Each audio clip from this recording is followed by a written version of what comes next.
మన ప్రభువును రక్షకుడైన యేసయ్య నామములో ఆరాధన మినిస్ట్రీస్ వారి brace of life Telugu podcast channel వీక్షిస్తున్న దేవుని బిడ్డలందరికీ మా శుభాభివందనాలు తెలియజేస్తూ ఉన్నాను. ప్రియ దేవుని బిడ్డలారా, ఈరోజు మనం అపోస్తల కార్యములు 9వ అధ్యాయం 4-5 వచనాల్లో సౌలు దేవుని బిడ్డలను హింసించుట తనకు ప్రాణాధారం అనుకుని బయలుదేరుతూ దమస్కు మార్గం గుండా రాగానే ఆకాశంలో నుండి అకస్మాత్తుగా ఒక వెలుగు సౌలు చుట్టూ ప్రకాశించింది. వెంటనే అతడు నేల మీద పడతాడు. దేవుడు మాట్లాడడం ప్రారంభిస్తాడు. తన జీవితం మార్చుకుని దేవుని కొరకు హింస పొందడానికి సమర్పించుకుంటాడు. నిజమే, దేవుడు ఒక వ్యక్తిని తాకితే వారి జీవితం అనేకులకు ఆశీర్వాదకరంగా మారుతుంది. సౌలు గారి లాగానే ఆఫ్రికా ఖండంలో ఒక యవనస్తుడిని దేవుడు ఆకర్షించాడు. అతడు మీ అందరికీ సుపరిచితమే. అతను మరెవరో కాదు, మన missionary Samuel Morris. Samuel Morris 1873వ సంవత్సరంలో జన్మించాడు. శామ్యూయల్ మోరిస్ వాళ్ళ నాన్న క్రూ తెగ నాయకుడు. క్రూ తెగకు గ్రేప్రోస్ తెగకు మధ్య ఎప్పుడు గొడవలు జరుగుతూ ఉండేవి. ఎవరు ఓడిపోతే వారు తమ జ్యేష్ఠ బిడ్డను బానిసగా వేరే తెగకు ఇవ్వాలి. అయితే ఒకరోజు క్రూతెగ అనగా కబు వాళ్ళ తెగ ఓడిపోయింది. మన శామ్యూయల్ మోరిస్ పేరు కబు. అప్పుడు జ్యేష్ఠుడైన కబును బానిసగా పంపించాలి. ఇది రెండవసారి తన బానిసగా వెళ్ళటం. ఈసారి కబు తండ్రి తనను విడిపించలేకపోతాడు. గ్రేబోస్ తెగవారికి కోపం వచ్చి శామ్యూయల్ మోరిస్ కబును చాలా భయంకరంగా హింసిస్తాడు. విషపు కొరడాలతో కొట్టడం, తన శరీరాన్ని మాంసపు ముద్దలాగా రాలుతూ ఉంటుంది. శరీరంలో ఎంతగా కొడతారు. అప్పుడు అక్కడ ఒక అద్భుతం జరుగుతుంది.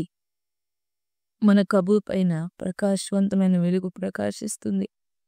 ఆకాశంలో ఒక స్వరం, పారిపో పారిపో కబు పారిపో అని కేకలు వేయడం కబు వింటాడు. అప్పుడు బలహీనమైన తనలో తెలియని కొత్త శక్తి ఉద్భవించి పరిగెడతారు. అలా పరిగెడుతూ అడవి దాటి కాఫీ తోటల దగ్గరకు వెళ్తాడు. అక్కడ కబూ భాష తెలిసిన ఒక వ్యక్తి తనకు పరిచయం అవుతాడు. ఆ వ్యక్తి ద్వారా దేవుని మందిరంకు వెళ్తాడు.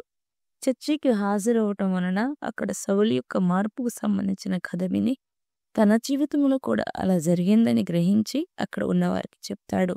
మారు మనసు పొంది బాప్తిసం తీసుకుని మరి తన పేరుని శామ్యూయల్ మోరిస్గా కబు యొక్క టీచర్ నాన్స్ మారుస్తుంది. కాఫీ తోటలో పరిచయం అయిన వ్యక్తి ద్వారా ప్రార్థన నేర్చుకుని గట్టిగా ప్రార్థించేవాడంట. అలా గట్టిగా ప్రార్థించడం వలన చుట్టుప్రక్కల ఉన్న వారికి కొంచెం ఇబ్బంది కలిగి మోరిస్ని తిట్టేవారట. అలాంటి సమయంలో అది గ్రహించి చుట్టుపక్కల వారికి ఇబ్బందిగా నా మూలన ఉందనుకుని అడవిలోకి వెళ్ళి ఎక్కువసేపు గట్టిగా దేవునితో గడిపేవాడంట. దేవుని ఆత్మ ద్వారా ప్రేరేపించబడిన వాడే దేవుని గురించి మరింత తెలుసుకోవాలని అమెరికా ప్రయాణంకు సిద్ధపడతాడు. అక్కడ ఉన్నటువంటి స్టీఫెన్ మెరిట్ గారిని కలుసుకుంటాను అని తల్లిలా భావించిన నాన్స్కు చెప్తాడు. కానీ ఆమె అది చాలా దూరం, 7,000 మైళ్ళు ప్రయాణించాలి అంటుంది. నన్ను దేవుడు వెళ్ళమన్నాడు అని చెప్తాడు. మంచురేవుడి దగ్గర చాలా కాలం వెయిట్ చేసి ఒక ఓడను కొనుగొని అందులో వెళ్ళడానికి ఆ ఓడ నాయకుడిని అడుగుతాడు. అందుకు అతడు నేను నిన్ను ఓడలో ఎక్కించుకోను అని చెప్తాడు. కానీ ఓడ నావికుడు తన పని ముగించుకుని వచ్చేంత వరకు కూడా మన మోరిస్ మోకరించి ప్రార్థన చేస్తూ ఉంటాడు. చివరికి ఓడ నాయకుడు ఒప్పుకోక తప్పలేదు. ఎందుకంటే ఆ ఓడలో ఉన్న బానిసలు తప్పించుకుని పారిపోయారు. అందువలన ఓడ నాయకుడు పని కోసం మోరిస్ను ఓడలోకి తీసుకుంటాడు. ఆ ఓడలో ఒక వ్యక్తి బలహీనపడి ఉండడాన్ని మోరిస్ గమనిస్తాడు. అతని కొరకు ప్రార్థన చేస్తాడు. వెంటనే అతడు బాగుపడతాడు. ఒకరోజు భయంకరమైనటువంటి తుఫాను రావడంతో మోరిస్కి బాగా భయం పుడుతుంది. తను చాలా భయపడిపోతూ ఉంటాడు. తన ద్వారా తన ప్రార్థన ద్వారా స్వస్థత పొందిన వ్యక్తి మోరిస్ని గమనించి తాను ప్రార్థించినప్పుడు బాగుపడ్డాను, తనకు సహాయం చేద్దాం అనుకుని వీరిద్దరు కూడా బయట ఉన్న మోరిస్ డ్యూటీని ఆ బాలుడు తీసుకుని మోరిస్కి ఓడ నాయకుని మరి గదిలో తన డ్యూటీని మరి మోరిస్‌కి ఇవ్వడం జరుగుతుంది. వీరిద్దరూ డ్యూటీలు మార్చుకుంటున్నట్టు ఓడ నాయకునికి తెలియదు. మరి మోరిస్ ఓడ నాయకుని గదిలో పని చేయుటకు వెళ్తాడు. అంతే ఓడ నాయకుడు బహు కోపిష్టి. మోరిస్‌ని తన గదిలో చూసి కొట్టడానికి చెయ్యి ఎత్తుతాడు. వెంటనే మోరిస్ మోకాళ్ళూని ప్రార్థన చేయడం ప్రారంభిస్తాడు. శామ్యూల్‌ని కొట్టడానికి ఓడ నాయకుని చేతులు ముందుకు రావు. అది కాక ఓడ నాయకుడు ఉండే గది చీకటి గుహలాగా మురికిగా ఉండేది. దానిని చాలా అందంగా శుభ్రపరిచి మరి ఓడ నాయకుడు సంతోషించేటట్లుగా తన పనిని చూపిస్తాడు. అప్పుడు ఓడ నాయకునితో అంటాడు, మురికిగా ఉన్న దగ్గర దేవుని ఆత్మ ఉండదు అని చెప్తాడు. అలా తన భక్తి ద్వారా ప్రవక్త ద్వారా ఓడ నాయకుని ప్రభులోకి నడిపిస్తాడు మన శామ్యూల్ మోరిస్. అలాగే మరొక సందర్భంలో ఒక మలేషియన్ వ్యక్తి వేరే వ్యక్తిని కత్తితో చంపుటకు వెళితే మన మోరిస్ అడ్డుపడతాడు. చంపవద్దు అని చెప్తాడు. చంపవలసిన వ్యక్తిని వదిలిపెట్టి మోరిస్‌ని చంపుటకు చెయ్యెత్తగా చెయ్యి కదలకుండా ఉండిపోతుంది. తన ఆయుధం వదిలిపెట్టి తిరిగి అతడు తన గదికి వెళతాడు. మరి దైవభక్తి లేని క్రూరుడు మానవాతీతమైన శక్తిని చూస్తాడు. అలాగే అక్కడున్నటువంటి వారందరూ కూడా ఆశ్చర్యపడతాడు. ఈ విధంగా ఓడ న్యూయార్క్ చేరేలోపు ఓడ కెప్టెన్‌తో పాటు ఓడలోని కొందరు వ్యక్తులను దేవుని కోసం మరి గెలుచుకుని మరి అక్కడున్న వారు దేవుణ్ణి సొంత రక్షకునిగా అంగీకరించేటట్లుగా మరి తన ప్రార్థన ద్వారా, తన నడక ద్వారా, తన ప్రవర్తన ద్వారా మన మోరిస్ చేస్తూ ఉంటాడు. ఓడ న్యూయార్క్ చేరుకున్నాక ఓడ నాయకుడు మోరిస్‌ని తన దగ్గర ఉండమని ఎంత బ్రతిమాలినా, లేదు నేను అమెరికాలోని న్యూయార్క్ ప్రాంతంలో ఉన్నటువంటి స్టీఫెన్ మెరిట్ గారిని కలుసుకోవాలి, నేను అక్కడికి వెళతాను అని చెప్తాడు. అలా ఓడ దిగి న్యూయార్క్‌లో అడుగుపెట్టిన మోరిస్ స్టీఫెన్ మెరిట్ పేరు తప్ప మరేమీ తెలియదు. కానీ దేవుడు తనకు తోడుగా ఉండి ప్రతి విషయంలో సహాయం చేస్తాడని తెలుసు. అప్పుడు అటు ఇటు తిరుగుతున్న ఒక వ్యక్తిని మోరిస్ గమనించి తన దగ్గరకు వెళ్ళి స్టీఫెన్ మెరిట్ గురించి అడుగుతాడు. నేను నిన్ను మెరిట్ గారి దగ్గరికి తీసుకుని వెళతాను, కానీ నాకు $1 ఇవ్వమని అడుగుతాడు. ₹1 కూడా లేని మోరిస్‌కి నా దేవుడు, నా తండ్రి నీకు ఆ $1 ఇస్తాడు అని చెప్పి తనను తీసుకువెళ్ళమని అడుగుతాడు. స్టీఫెన్ మెరిట్ గారి దగ్గరికి వెళ్ళి నా పేరు శామ్యూల్ మోరిస్, నేను ఆఫ్రికాలోని లైబీరియా నుండి వచ్చాను అంటాడు. స్టీఫెన్ ఆశ్చర్యపడి నేను పని మీద బయటకు వెళుతున్నాను, వచ్చాక మరి కొంత సమయం మాట్లాడతాను, ప్రస్తుతానికి ప్రక్కనున్న మిషనరీ కాంపౌండ్లో ఉండమని చెబుతాడు. మరి తీసుకువచ్చిన అతనికి $1 ఇవ్వడానికి స్టీఫెన్ గారు ఇస్తాడు అని చెప్తాడు. స్టీఫెన్ గారు నవ్వుతూ ఆ $1ని ఇస్తాడు. అయితే స్టీఫెన్ పనిలో నిమగ్నమైపోయి మోరిస్ గురించి మర్చిపోతాడు. కానీ ఈలోపు మోరిస్ తన ఆఫీస్లో ఉన్న 50 మందితో కలిసి ప్రార్థిస్తూ ఉంటాడు. తిరిగి వచ్చిన స్టీఫెన్ తన మోరిస్‌లో ఉన్నటువంటి దేవుని ఆత్మను చూసి ముగ్ధుడవుతాడు. అంత మాత్రమే కాదు, తన యొక్క ప్రవర్తన, తన యొక్క దైవికమైనటువంటి ఆ ఆత్మ మరి తనని ఎంతో ప్రభావితాన్ని చేస్తుంది. తన ఇంటిలోనే ఉండమని మరి మోరిస్‌ని అడుగుతాడు. మోరిస్, ఇంట్లో ఎవ్వరూ వాడని గది, మరి శుభ్రత లేని గదిని నాకివ్వండి, నేను దానిని మరి దేవుని కోసం మరి శుభ్రం చేసుకుని నేను ఆ గదిలో ఉంటాను అని చెప్తాడంట. అంత మాత్రమే కాదు, మరి స్టీఫెన్ గారితో కలిసి అమెరికా వీధుల్లో తిరుగుతూ ఉన్నప్పుడు మరి చుట్టుప్రక్కల తనను గురించి అనేకులు నల్లజాతివాడు, నీగ్రో వాడని మాట్లాడుకుంటూ నవ్వుకుంటూ ఉన్నప్పుడు కూడా తను అవేమీ పట్టించుకోకుండా అక్కడ రమ్యమైనటువంటి ఆ బిల్డింగ్స్ ఏమీ కూడా చూడకుండా మరి తను ఉన్నటువంటి బండిలో, ఆ గుర్రపు బండిలో మరి ప్రార్థన చేసుకుంటూ దేవుణ్ణి ఆరాధించుకుంటూ మరి గడపటం, తనలో ఉన్న పరిశుద్ధాత్మ శక్తిని చూసి స్టీఫెన్ మెరిట్ గారు ఆశ్చర్యపోవటం జరుగుతూ ఉంటుంది.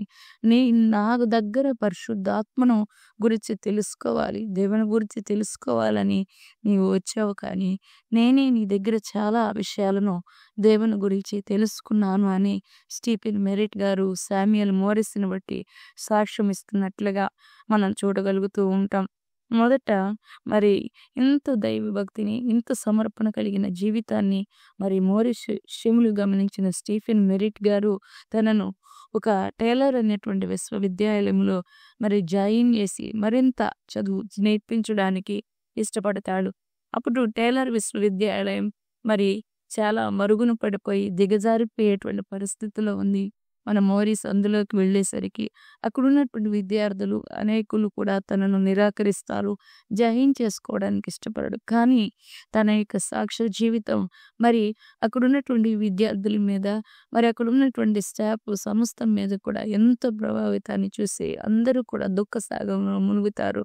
మోరిస్‌ను ఆ యొక్క విశ్వవిద్యాలయంలో చేర్చుకుంటారు. అంతే అక్కడ తను తన యొక్క భక్తి జీవితాన్ని కాపాడుకుంటూ మరి అక్కడ ఉన్నటువంటి వారిని మరి దేవుని కొరకు గెలుచుకుంటాడు. మరి అక్కడ ఒక నాస్తికుడు దేవుని బిడ్డలను ఎంతో ఇబ్బంది పెడుతూ ఉండేవాడు. సమయం వచ్చినప్పుడల్లా అనేక రకాల ప్రశ్నలతో వారిని విసిగిస్తూ ఉండేవాడు. అయితే మన మోరిసు మరి తక్కువ జాతి వాడుగా, నీగ్రోవాడుగా కనబడినప్పుడు ఇతన్ని ఓడించడం చాలా సులుభనుకుని మరి మోరిస్ దగ్గరికి వచ్చినప్పుడు మోరిస్‌తో మాట్లాడుతూ ఉండగా నాస్తికుడు కూడా దేవుని నమ్ముకోవడం జరుగుతుంది. మరి అంత మాత్రమే కాదు, విశ్వవిద్యాలయం కూడా మరుగుపడిపోతున్నటువంటి పేరు మరలా దేవుని వేగాన్ని పుంజుకుని అభివృద్ధి పదంలో కూడా నడుస్తూ ఉంటుంది. అలాగే ఆ విశ్వవిద్యాలయం నుంచి అనేక మంది మరి దేవుని కోసం మిషనరీలుగా వెళ్ళడానికి సిద్ధపడుతూ తీర్మానం చేసుకోవడం జరుగుతుంది. నిజంగా మరి 16 సంవత్సరము దేవుని చేత దర్శింపబడి తర్వాత మరి ఒక కబూ భాష తెలిసిన తను మరి అక్కడ ఇంగ్లీష్‌ని నేర్చుకుని మరి అమెరికా దేవుని సాయంతో అమెరికా వరకు వెళ్ళి మరి ఆ అమెరికా ప్రయాణంలో ఓడలో అనేక మందిని దేవుని కొరకు గెలుచుకుని అలాగే మరి భక్తుడు మరి స్టీఫెన్ మెరిట్ గారి యొక్క హృదయాన్ని గెలుచుకుని అంత మాత్రమే కాక ఒక విశ్వవిద్యాలయాన్ని ప్రభావితం చేసి అనేక మంది శామ్యూయల్ మోరిస్ స్ఫూర్తితో మిషనరీలుగా మరి ఆ యొక్క విశ్వవిద్యాలయంలో నుండి బయటికి రావటానికి తన భక్తి జీవితం, తన ప్రార్థన జీవితం, దేవుడితో తనున్నటువంటి ఆ సమయం ఎంతో మంచిది. అయితే తన జాతి వారి దగ్గరకు వెళ్ళి ప్రార్థన చేయాలి, వాక్యం చెప్పాలి, దేవుని గురించి పరిచయం చేయాలి అనుకుంటాడు.